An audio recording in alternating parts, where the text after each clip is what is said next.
Vamos lá, vamos à Bíblia.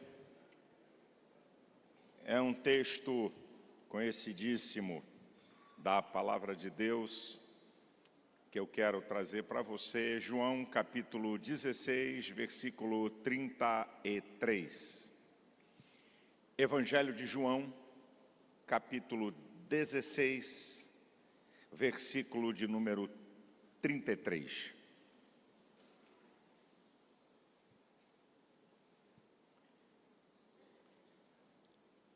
Tenho-vos dito isso, para que em mim tenhais paz.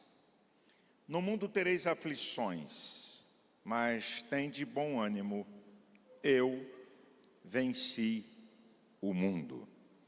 Eu quero trazer uma palavra para você sobre algo muito importante para a nossa vida. A pergunta, eu até sei a resposta, mas eu quero conjecturar com você, para você analisar, porque isso aqui que eu vou falar é algo especial que move a nossa vida. Ânimo ou desânimo? O que determina sobre a sua vida?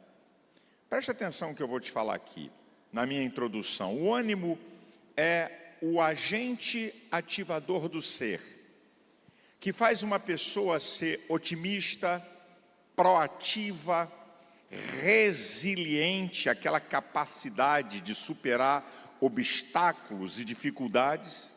O desânimo é exatamente ao contrário. Uma pessoa que desiste fácil, uma pessoa que se acomoda diante de adversidades e tribulações, que perde o sentido da vida. É importante eu dizer para você que existe uma diferença colossal entre você ter uma vida de ânimo e passar momentos de desânimo, ou ao contrário, você ter uma vida de desânimo com momentos de ânimo. Porque mesmo que a marca da sua vida seja o ânimo, nós, eu, você, qualquer um aqui, existem momentos da nossa vida que você pode passar pelo desânimo. O que você não pode é viver no desânimo. Então, eu dividi a mensagem em duas partes. A primeira é para você ficar atento de algumas coisas que podem, é condicional. Eu não estou determinando. Essa primeira parte da minha palavra, se você deixar essas coisas dominarem e determinarem sobre a sua vida, você pode ter uma vida de desânimo. Então eu vou falar para você ficar atento a elas. Não estou dizendo que elas determinam o desânimo. Eu estou dizendo que elas podem determinar o desânimo. E depois eu vou mudar o disco. Eu vou dizer coisas que não é para você observar, é para você incorporar na sua vida, que vão ajudar o seu ânimo. Então vamos lá. Questões da vida que podem levar você ao desânimo. E você tem que estar atentas a essas coisas. Número 1, o poder da comunicação. O que é que você está ouvindo? Palavras más, palavras perversas, palavras pessimistas. Se você abrir o seu coração e for contaminado por elas, elas podem levar você ao desânimo. A Bíblia tem algumas histórias interessantes, conhecidíssimas nossas. Aquela história dos 12 espias que Moisés mandou espiar a terra, que você encontra em Números capítulo 13, do versículo de número 27 ao 32, quando vem o relatório dos espias, 10 dão um relatório negativo e 2 positivo. Os 10 que dão um relatório negativo disseram, olha, a terra é boa, tudo que Deus tinha falado.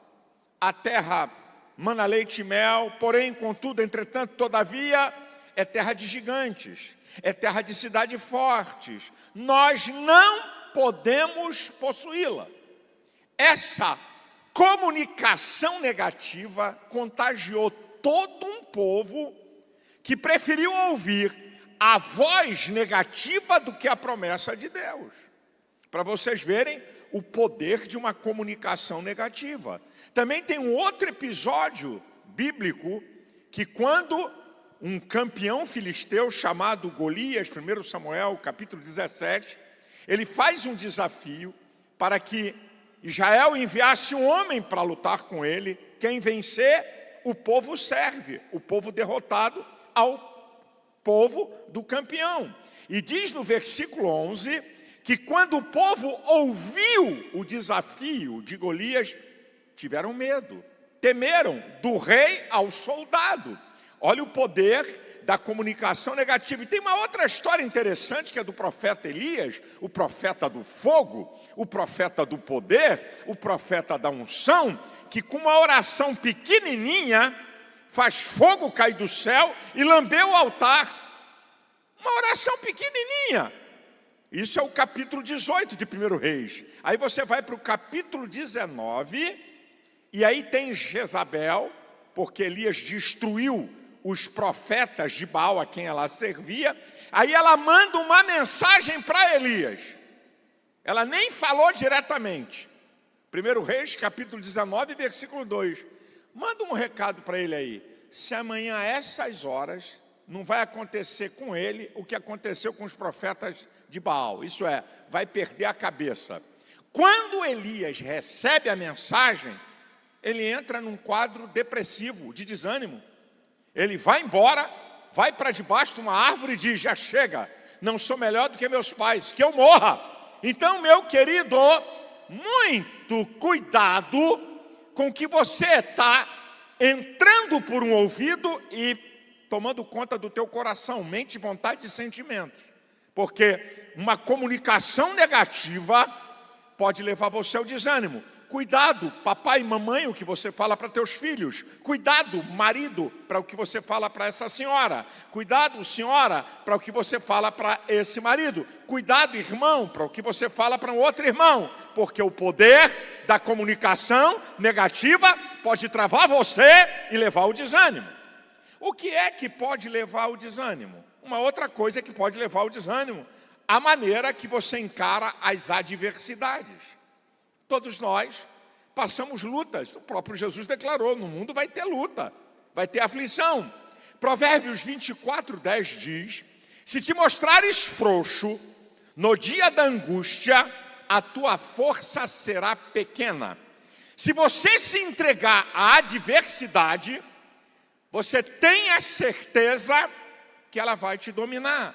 Você vai ter pouca força para sair dessa situação. Então, a maneira que você vai lidar com as adversidades pode determinar ânimo ou desânimo. Terceiro lugar, uma coisa que pode levar você ao desânimo são as terríveis lutas da vida.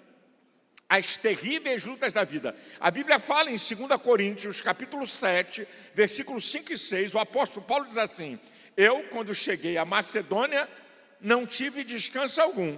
Por fora, combates, por dentro, temores, mas Deus que consola os abatidos me enviou a Tito. O apóstolo Paulo passou pelo desânimo, não ficou no desânimo, mas ele passou pelo desânimo porque ele foi abatido pelas terríveis lutas da vida.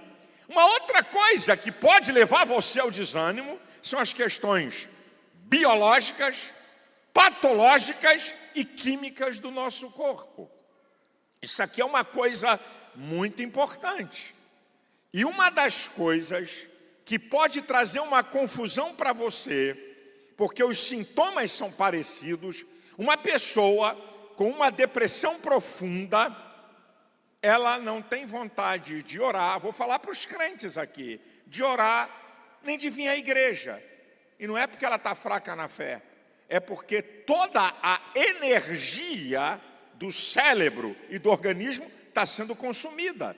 Você tem que tomar muito cuidado com doenças provocadas por química do organismo, por questões patológicas. O Senhor Jesus falou em Mateus 9,12 que os sãos não precisam de médicos, mas os doentes. Quem precisa de médico foi Jesus, o Senhor da cura, o que cura. Mas ele diz que Os sãos não precisam de médicos, mas os doentes. Vou contar uma experiência da minha vida para você entender. Principalmente nessa área, eu fico olhando o povo de Deus e digo assim, eu tenho até pena. Essa vida minha aqui não é quase estressante. O pessoal não acredita, meu Deus. Mas um momento da minha vida, eu estava debaixo de alto estresse. E aí, o que estava acontecendo comigo? Eu dormia cansado, acordava cedo, ou tinha sono perturbado com insônia, e acordava cansado. E aquilo começou a me dominar, o estresse, né? Vou dormir cansado, acordo cansado, durmo mal, e está aqui minha esposa, né? O camarada muitas vezes quando prega longe da esposa, rapaz, fala tanta coisa, mas pregando aqui, ela está aqui na minha presença. Homem, cadê os homens aí? Onde é que estão os homens? Manifestem-se, por favor. É com os senhores. Se tem uma raça e uma classe que tem medo de médico e hospital, é essa que eu acabei de citar. Está aqui a minha esposa. Se eu sentir alguma coisa fora da normalidade, eu vou sozinho para o hospital. Se alguma coisa eu sentir que não é, alguma dor que é anormal, não precisa nem me levar. Se não tiver ninguém para me levar, eu vou. Então, escuta. Aí eu liguei para o doutor Fábio Damasceno, que é um pastor psiquiatra. Marquei uma consulta com ele. E eu fui no consultório do doutor Fábio Damasceno para uma consulta, porque meu sono estava todo desregulado e eu me sentindo estressado. Quando eu entrei no consultório do doutor Fábio Damasceno, tinha uma senhora, ela disse assim, não. Pastor Silas Malafaia? O que o senhor veio fazer aqui? Quase que eu falei, vim comprar batata. Eu estava tão estressado. Falei, o que eu vim fazer aqui? Falei, eu acho que é a mesma coisa que a senhora. Ser atendida pelo doutor Fábio Damasceno. Ela ficou assim, eu acho que ela estava pensando que eu era anjo, um extraterrestre, não sei. Aí sentei. 10 minutos depois, entra outra. Quando ela entra, não, você é o... Parece que o disco tinha empenado. Você é o... Falei, pastor Silas Malafaia. O que o senhor está... Um olhar espantado. O que o senhor está fazendo aqui? Quase. Eu estava no estresse, que eu disse, eu vim comprar 2 quilos de carne. Quase. Mas consegui me controlar. Eu falei, eu acho que é a mesma coisa que a senhora. Por que eu estou falando dessas coisas aqui? Porque, lamentavelmente, o povo de Deus, e a depressão é a segunda doença do mundo, competindo com força com as doenças do coração e que mata. E dependendo do tipo de depressão, você pode ter uma psicoterapia, só psicólogo e acabou. Mas dependendo do tipo de depressão, principalmente depressões que a gente chama de endógenas. São depressões endógenas e exógenas. O que significa isso? Endógena, aquela que é produzida pelo organismo. Exógena, fatores externos, perda, injustiça, que podem produzir depressão. Dependendo do grau da tua depressão, se Jesus não curar, você não vai ter que ir só no psicólogo, não. Você vai ter que ir no psiquiatra. Porque só psiquiatra é que faz terapia medicamentosa. E você vai ter que tomar remédio. E aí eu fui no doutor Fábio, voltando para a minha história, ele me atendeu e falou, olha, o teu sono, tem o ciclo do sono, e tem o chamado sono REM, que é o sono do descanso, que você passa por ele, teu ciclo do sono está desregulado, eu vou te passar um remédio, você toma ele 1 semana, vai regularizar o teu sono, nos últimos 2 dias, tu vai querer dormir o dia inteiro, porque ele vai pegar você e vai pesar, 1 semana você para e está tudo normal. É o que eu fiz, tomei o remédio por 1 semana e não usei mais o remédio, porque eu fui no médico. O que eu e você temos que entender, meu amado irmão, se Jesus não curar, se você tem problema de coração, cardiologista. Se você tem problema de olhos, operei as 2 vistas, oftalmologista. Você tem problema ouvido, nariz e garganta, otorrinolaringologista. E vai por aí afora. Então, você tem um problema emocional, os crentes pensam que problema emocional é diabo, Problema emocional é fraqueza espiritual? Não! Você não brinque. Uma questão patológica, biológica, bioquímica do corpo vai levar você a quadros profundos de desânimo e paralisar a sua vida. Então, procure ajuda para sair disso. Não fica olhando para mim com essa cara espantada, não. Isso aqui é uma verdade. Se Jesus não te curar de qualquer enfermidade, você tem que buscar ajuda. É o que você tem que fazer. Em quinto lugar, o que é que pode levar você ao desânimo? Uma visão negativa da vida. Foi Jesus que falou em Mateus 6, 22 e 23, se os teus olhos forem bons, o teu corpo terá luz, se os teus olhos forem maus, o teu corpo será tenebroso. Como é que você percebe a vida? Pode determinar conforme ela é. Se você só vê derrota, se você só vê desastre, se você só vê dia mal, se você só vê desgraça, então, meu queridão, você vai ser levado ao desânimo. Cuidado com o que você vê. Tem gente que fica grudada em tudo que é noticiário.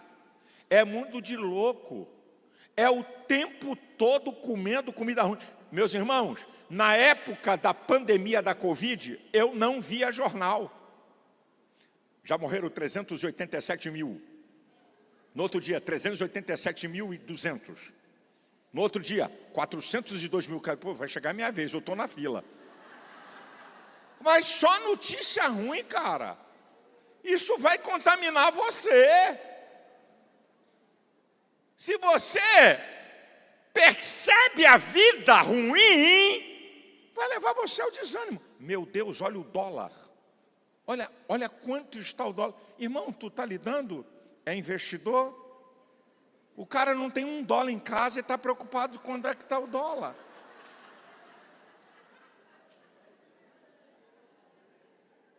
Uma outra coisa que pode levar você ao desânimo são as derrotas da vida. Quem não é derrotado na vida? Quem não passou por derrotas? E você tem que tomar cuidado. A Bíblia fala em Josué capítulo 7 que Israel sofreu uma derrota violenta na época da conquista da terra. E a Bíblia diz que o coração do povo derreteu. E no versículo 10, o líder, que era Josué, estava prostrado. E Deus disse para ele: levanta-te, porque é que você está prostrado. Se você continuar prostrado, essa não será apenas uma derrota. Essa derrota vai determinar toda a sua vida. Sacode a poeira, irmão. Você foi derrotado? Eu também já fui. Você foi derrotado mais de uma vez? Eu também. Mais de 2? Idem. Mais de 3? Estou juntinho de você. Então, se você deixar a derrota dominar você, você vai ser levado ao desânimo.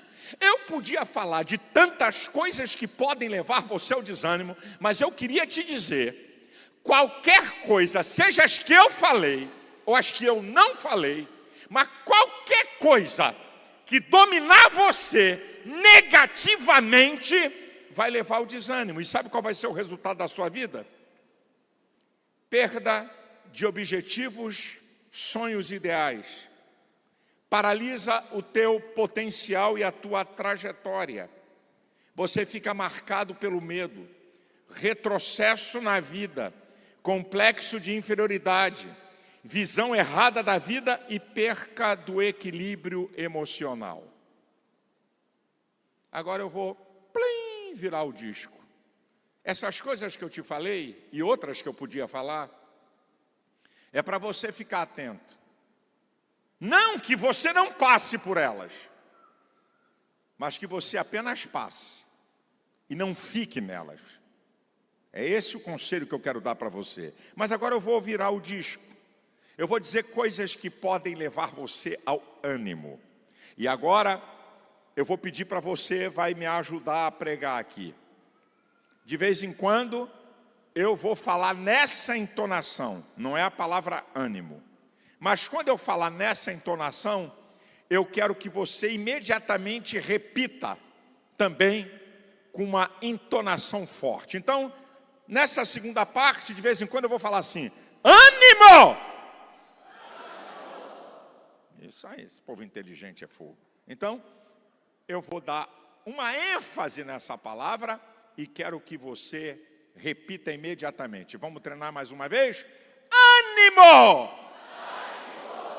Ok, não é quando eu falar a palavra ânimo, é quando eu der essa entonação para ânimo. Então vamos lá. O que pode levar você a uma vida de ânimo?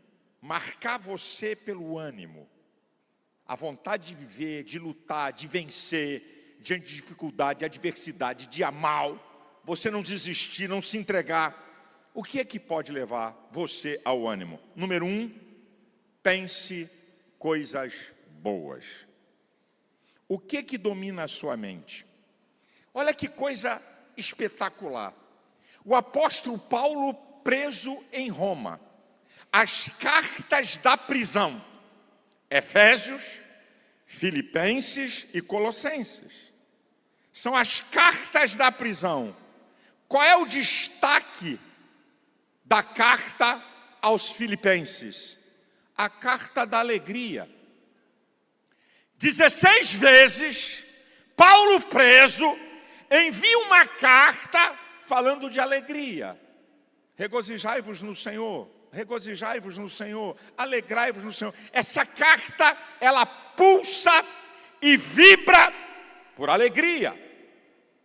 Ele diz que a coisa mais importante é essa alegria no Senhor e também uma carta de agradecimento pelas ofertas que ele recebeu. Mas a chave para Paulo preso não ser dominado pela circunstância da prisão e não perder o ânimo é Filipenses 4:8. Quanto ao mais, irmãos, tudo que é honesto, tudo que é verdadeiro, tudo que é justo, tudo que é puro, tudo que é amável, se há algum louvor, se há alguma virtude, nisso pensai. Aqui está o segredo de Paulo. O que domina a mente humana é responsável por decisões e escolhas. A mente humana, ela vem antes da vontade e dos sentimentos. Você tem vontade, primeiro você pensa. Em velocidades espantosas acontecem isso. Você tem emoções e sentimentos, primeiro você pensa. Então, o que domina a tua mente pode determinar ânimo ou desânimo. O que dominava a mente de Paulo, e ele vai concluir, diz, olha, é a conclusão que ele está falando aos filipenses. Ele está dando a receita dele. Quanto ao mais, irmãos, quanto ao mais, irmão, tudo que é honesto, tudo que é verdadeiro, tudo que é justo, tudo que é puro, tudo que é amável, se há algum louvor, se há alguma virtude, nisso pensai. Pense coisas boas. Põe na tua cachola coisas boas. Deixa eu te dar uma dica como é o processo mental. A mente humana você tem memória e imaginação. A memória é o HD, é o que tem a ver com a tua história, com conhecimento e experiências. Imaginação tem a ver com o futuro, a capacidade de criar imagens. Você pode estar aqui, acabou de entrar no curso de Direito e você se vê como juiz, você se vê como um grande advogado, você se vê como um promotor, porque você tem essa capacidade na tua mente de criar imagens. Agora, qual é o problema de hoje? Quando você se depara com qualquer adversidade ou situação difícil, a mente humana vai lá no arquivo, buscar alguma coisa que esteja na sua memória de longo prazo para trazer para você uma solução. Então, você se depara com uma situação adversa, de maneira automática, a mente vai lá no HD, buscar uma resposta para aquele problema. Mas o HD está cheio de TikTok, Zap Zap, X, YouTube, videozinho. E aí ele vai lá, não tem nada, só tem bobagem. Então ele não tem saída, isso é provado hoje. A geração de hoje não tem saída para coisas simples, porque a mente está ocupada com porcaria e coisas vazias. Por isso que Paulo está dizendo aqui, aquilo que tem virtude, aquilo que tem valor, põe na tua mente. Então eu digo para você, ânimo! Se você quer ter ânimo, querido, bota coisa boa na tua cachola. Número 2, o inverso do que eu falei para o desânimo. Se você quer ter uma vida de ânimo, tenha bons olhos. O que significa ter bons olhos? Isso aqui é importante. Quando Jesus fala, se os teus olhos forem bons, o teu corpo terá luz. Se os teus olhos forem maus, o teu corpo será tenebroso. O que eu gosto desse texto é que Jesus não usou nenhum elemento espiritual. Jesus está dizendo assim, como é que você percebe a vida? Se você tem bons olhos, o que é ter bons olhos? É ter uma visão otimista, realista e futurista. Essas 3 coisas aqui. Ter bons olhos não é viver no mundo de Alice. Ter bons olhos não é viver no utópico e desconhecer os problemas. Ter bons olhos é ter uma visão otimista, mas realista. Eu estou vivendo um problema, eu estou encarando uma situação difícil, é uma adversidade, é uma grande luta, mas eu tenho uma visão futurista, vai passar, eu vou vencer, eu vou chegar do outro lado, eu vou derrotar esse negócio, eu vou superar essa dificuldade. Isso aqui é ter bons olhos, meu irmão. É você ter essa expectativa à frente do problema, à frente da adversidade. Eu reconheço a luta, eu reconheço a dificuldade, não é você fingir que não está. A coisa está feia no teu casamento e você está dando beijinho na porta da igreja, para poder mostrar para os outros que a coisa está boa, quando o casamento está no bagaço. É você estar com um carro zero e está lascado na dívida. Não, porque eu não posso mostrar que eu estou no nível menor. E aí as pessoas pensam que isso é otimismo. Não, eu vou manter, não. Essa aqui é a minha realidade hoje. Então, eu vou viver nessa realidade. Por isso que Paulo, volto para Paulo, em Filipenses 4:12. Sei estar abatido e sei ter em abundância. Em todas as coisas, em toda maneira, eu estou instruído, tanto a ter fartura como a ter fome, tanto a ter abundância como a padecer necessidade. Posso todas as coisas naquele que me fortalece. Eu sei viver em qualquer situação. A coisa está feia, mas eu tenho ânimo. O choro pode durar uma noite, mas a alegria vem pelo amanhecer. Vai ter dia na minha vida. A minha vida não vai ser só noite. Você, então, é movido pelo ânimo, pela visão otimista. Então eu digo para você, ânimo! Se você quer ter ânimo, em terceiro lugar, tenha fé. O ânimo é o agente ativador do ser. A fé é o agente ativador do ânimo. A fé é incrível. Essa é a vitória que vence o mundo, a nossa fé. Mas fé em quê? Na fé num Deus todo-poderoso. Em primeiro lugar, creia que Deus pode abrir a porta que ninguém abre. Creia que Deus pode operar um milagre que ninguém faz. Fé em Deus. Agora, queridão, acredita em você. Você precisa acreditar em Deus. Você ter fé em Deus. Mas tenha fé que você é a coroa da criação de Deus. Você não é uma coisa entre tantas coisas. Não. Você é a coroa da criação de Deus, que tem talento e aptidão. Você pode romper, você pode vencer, você pode suportar. Acredite em você! Não peça para ninguém fazer aquilo que você não faz. Nem Deus, nem teu pai, nem tua mãe, nem teu marido, nem tua mulher, nem pastor, nem ninguém. Isso é você que tem que fazer. Você precisa acreditar em você, tenha fé. A fé é fundamental. Aquilo que eu posso, eu vou usar toda a minha energia. Você lembra da mulher do fluxo de sangue? Para pensar. A história da Bíblia, a mulher gastou tudo que tinha, indo de mal a pior. Ela escuta falar que Jesus vinha. E aí então, no último reduto da energia, ela se levanta, rompe uma multidão, não tinha milagre nenhum. Ela acreditou e ela diz para ela, fraca, sabe o que é hemorragia constante?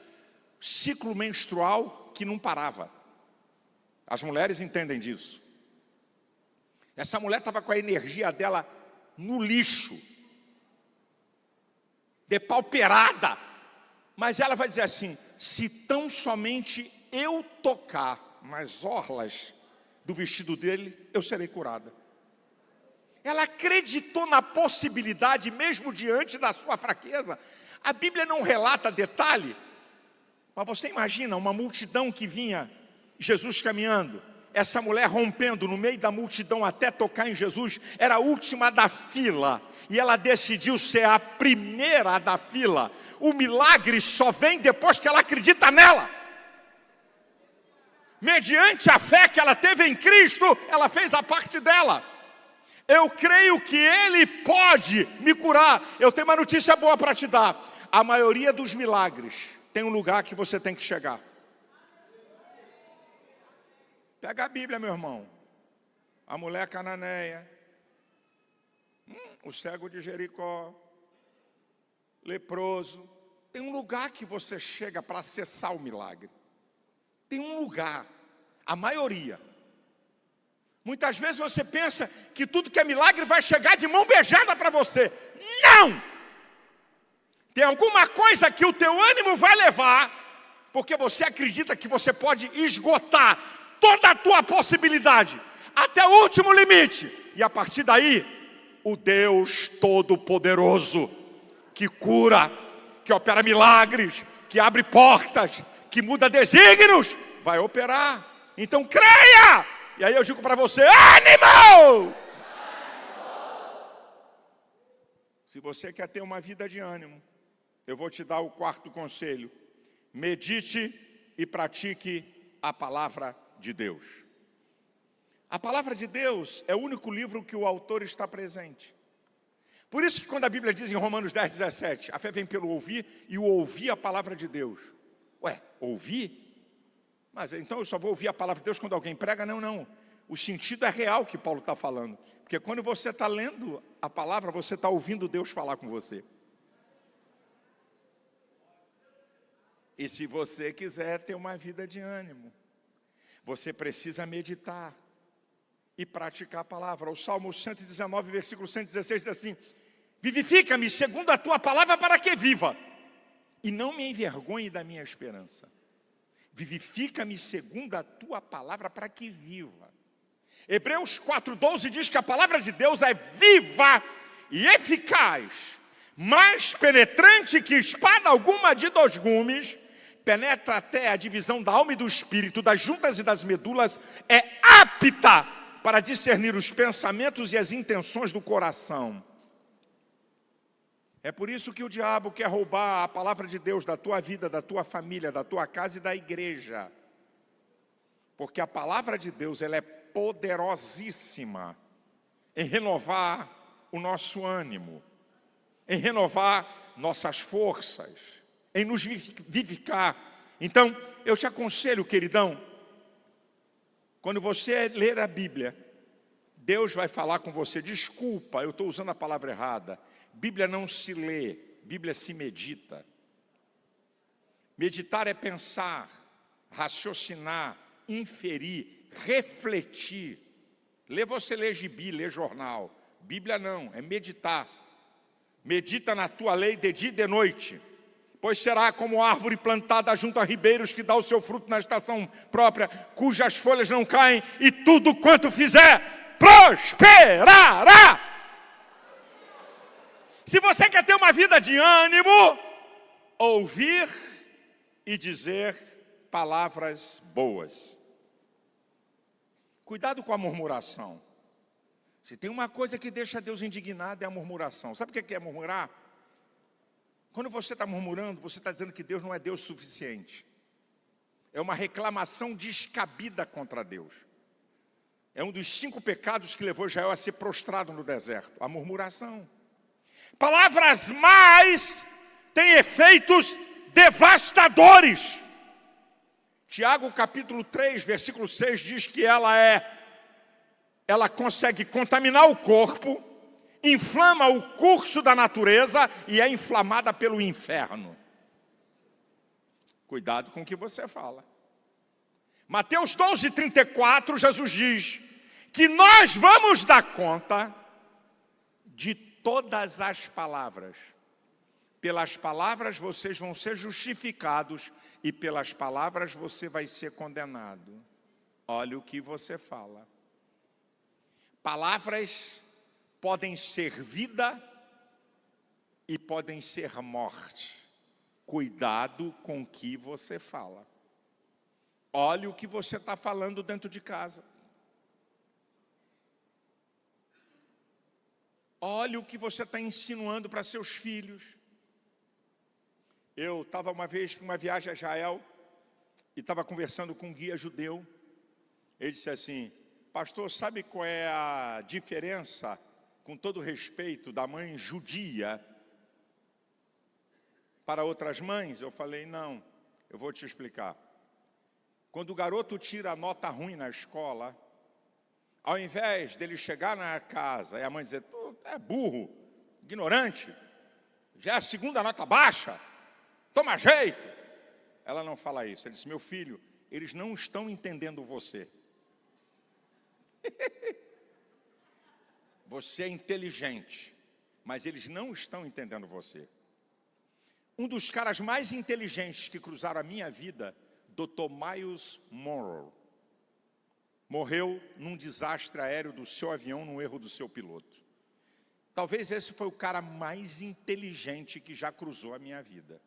A história de Dr. Miles Monroe é interessante, para você entender o que é ouvir coisa boa e dar lugar, e o que é ouvir coisa ruim. Ele, das Bahamas, até 1972, as Bahamas eram uma colônia da Inglaterra. Depois virou uma nação independente. Então, Miles Monroe disse que a casa dele, ele era de uma pobreza tão miserável que ele aprendeu a dormir com rato e barata. Ele conta a história. Ele tinha na escola, negro, Bahamas é um entreposto de escravos, é uma nação de negros. Os escravos vinham da África, era um entreposto para levar para a América. Ele tinha um professor escocês, racista. E ele, quando garoto, ele não estava entendendo a matéria e pediu ao professor para explicar de novo.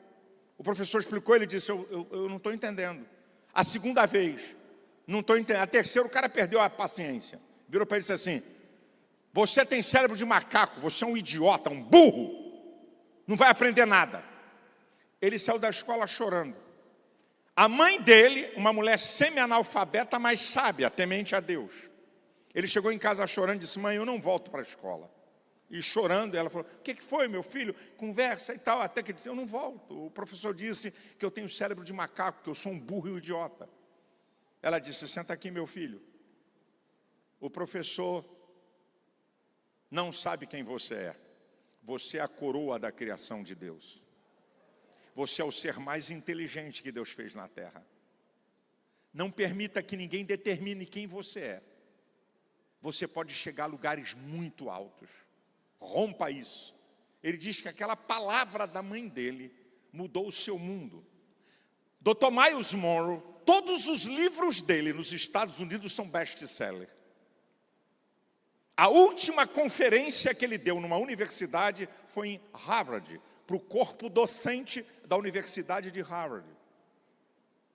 Ele falou por 2 horas e foi aplaudido pelos professores de Harvard por 5 minutos sem parar.